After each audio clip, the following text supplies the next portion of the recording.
After Hollywood heavyweight Harvey Weinstein was accused by multiple women of sexual misconduct, dozens of other women have come forward to bring similar allegations up against powerful names in media and politics.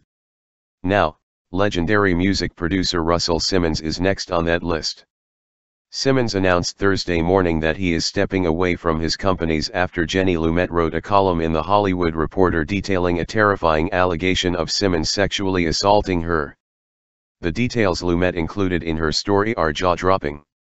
Lumet claims Simmons pursued her lightly, on and off, over a course of years, but it suddenly got very aggressive one night in 1991. Lumet explains that when she was 24 years old, Simmons offered to bring her home from a restaurant, and she accepted. But when she told the driver her address, Simmons repeatedly said no, and then the car doors locked. The driver instead took them to Simmons's apartment. Lumet says she at no point said, "Russell, I will go home with you," or, "Come home with me," or, "I will have sex with you," or, "I have the desire to have sex with you." She explains that after Simmons said no for the second time to her plea, her voice left her. Lumet writes, "I felt dread and disorientation. I wanted to go home. I said I wanted to go home. I didn't recognize the man next to me.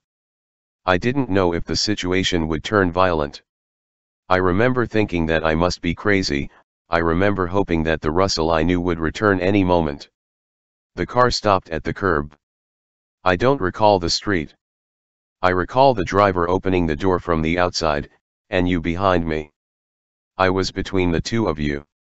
Not wedged, just in the space between you.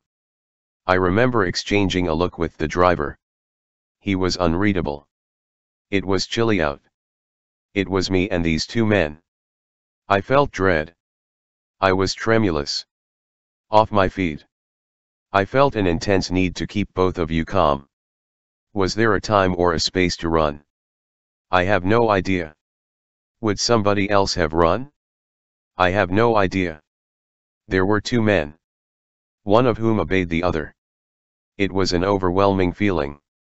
Lumet then explains that Simmons brought her up to his apartment bedroom and proceeded to have sex with her. She explains that she listened to what he said out of fear and thought, "Just keep calm and you'll get home." Lumet then explains that she then left the apartment and got into the elevator by herself. She went home and was grateful to be secure in her home. She never told anyone until October 27 after reports emerged of the allegations against Weinstein. The two saw each other in public multiple times after the alleged sexual assault, but Lumet says they never spoke about that night and that the dynamic between them was muted. Lumet finishes her story by writing, "There is so much guilt, and so much shame. There is an excruciating internal reckoning. As a woman of color, I cannot express how wrenching it is to write this about a successful man of color. Again, shame about who I was years ago, choices made years ago.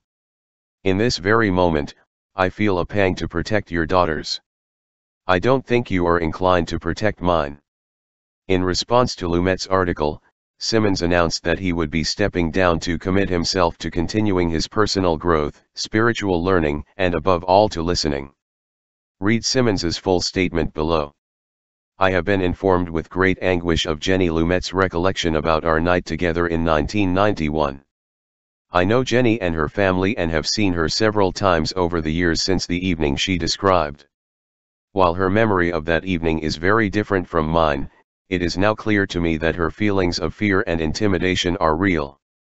While I have never been violent, I have been thoughtless and insensitive in some of my relationships over many decades, and I sincerely apologize. This is a time of great transition. The voices of the voiceless, those who have been hurt or shamed, deserve and need to be heard. As the corridors of power inevitably make way for a new generation, I don't want to be a distraction, so I am removing myself from the businesses that I founded. The companies will now be run by a new and diverse generation of extraordinary executives who are moving the culture and consciousness forward. I will convert the studio for yogic science into a not-for-profit center of learning and healing.